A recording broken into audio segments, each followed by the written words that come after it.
नमस्ते। मैं हूँ राहुल और आप देख रहे हैं मेरा रुख। मैनेजमेंट ज्ञान सीरीज के एक और एपिसोड में आपका स्वागत है। किसी ने बड़ी अच्छी बात कही है कि वारिस होना ही गद्दी के लिए काफी नहीं है। अनाज के एक व्यापारी से एक दिन उसका बेटा बोला कि पिताजी, मैं अब बिजनेस में आपका हाथ बटाना चाहता हूँ। व्यापारी बोला, ठीक है, कल से दुकान पर आ जाना। अगले दिन से वह तैयार होकर दुकान पर जाने लगा। तो व्यापारी उससे छोटे मोटे सभी काम करवाने लगा। बेटे को यह ठीक नहीं लगता था। वह चाहता था कि उसे कोई बड़ी जिम्मेदारी दी जाए। उसने इस बारे में कई बार अपने पिता से कहा, लेकिन व्यापारी उसकी बात टाल गया। एक दिन व्यापारी कहीं गया हुआ था। तभी उसका लड़का जाकर उसकी गद्दी पर बैठ गया और एक नौकर से बोला कि मेरे लिए पानी लेकर आओ। चूंकि मालिक का लड़का था, इसलिए नौकर पानी ले आया। तभी व्यापारी दुकान पर आया। इसके पहले कि नौकर पानी का गिलास उसके बेटे को देता, व्यापारी ने उससे रोकते हुए बोला कि ठहरो, यह गिलास वापस ले जाओ। जब नौकर चला गया तो वह मुनीम से बोला, मुनीम जी, इसे यहाँ बैठने की इजाजत किसने दी? मुनीम जी बोले, भैया जी सीधे आकर बैठ गए। व्यापारी बोला, तो आप यहाँ क्या कर रहे थे? कल से कोई भी यहाँ आकर बैठ जाएगा और आप ऐसा देखते रहेंगे। मुनीम जी बोले, मालिक, भैया जी की बात अलग है, ये तो इस गद्दी के वारिस हैं। व्यापारी बोला, नहीं, ये वारिस हो सकता है, लेकिन गद्दी पर बैठने का अधिकारी नहीं। इसके लिए इसे खुद को साबित करके दिखाना होगा।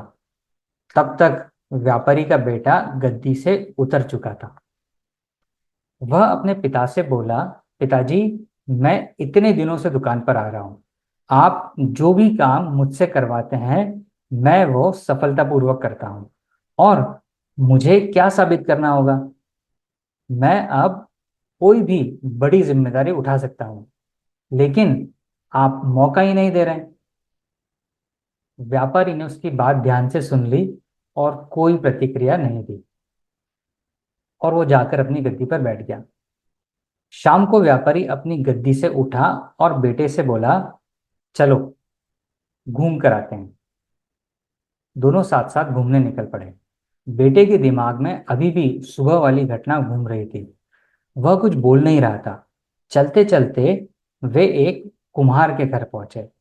कुम्हार उस समय बर्तनों को आग में पका रहा था। आग धीरे धीरे सुलग रही थी। व्यापारी उससे बोला, अरे, तुम आग तेज क्यों नहीं कर देते? इससे तुम्हारे बर्तन जल्दी पक जाएंगे। कुम्हार बोला, नहीं लाला जी, आग तेज नहीं कर सकते। अगर आग तेज करी तो बर्तन चटक जाएंगे। इसलिए इन्हें धीरे धीरे ही पकाया जाता है।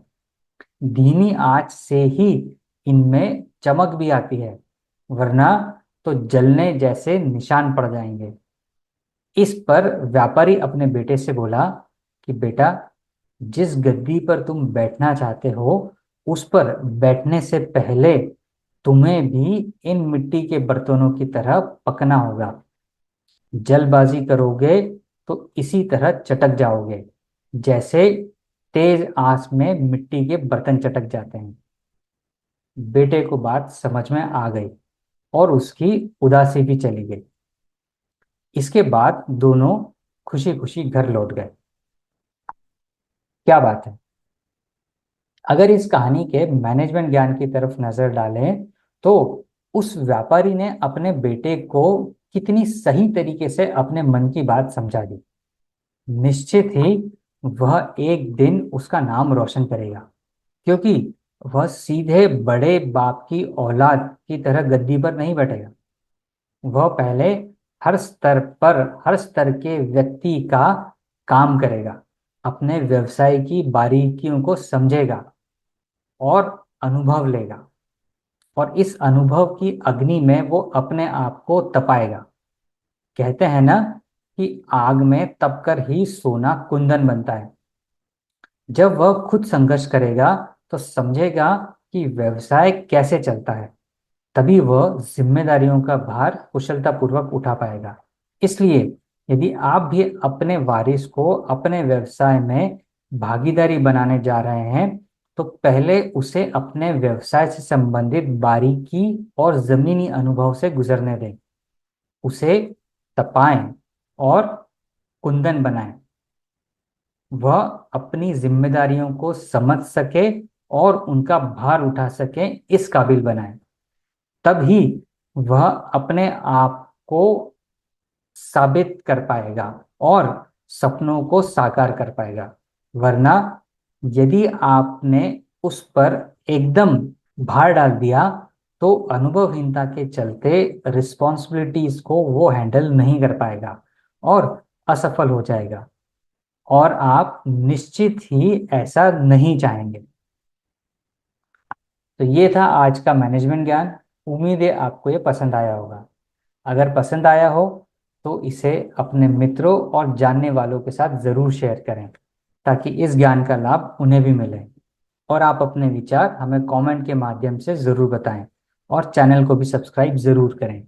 मिलेंगे आपसे अगले बुधवार सुबह 8 बजे एक नई कहानी और एक नए मैनेजमेंट ज्ञान के साथ। तब तक अपना और अपने अपनों का ख्याल रखिए।